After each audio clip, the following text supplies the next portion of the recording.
This is a quick review on the Fischer LED light. So it's a chargeable LED light which is for the rear of the bike.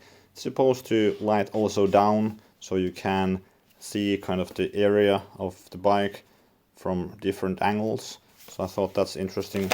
This was an Amazon warehouse deal on Amazon DE, so in Germany. I got this quite inexpensively. I'll leave a link in the description if you're interested in the light. So just having a quick look at what the box contains. So here you can see the light itself.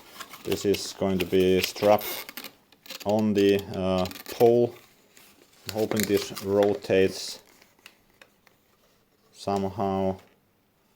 Oh no, it's actually, well yeah, let's see how one installs it in a bit. Maybe there's some instruction manuals. There's a charging cable, so it has a micro USB slot for charging. And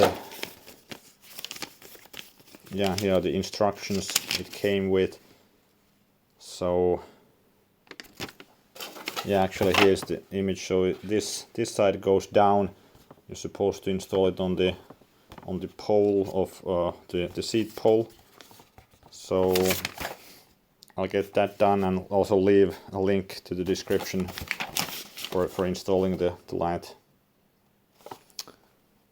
So that's it for this video. Hope to see you in the next one, and also consider subscribing for other content like this related to bikes.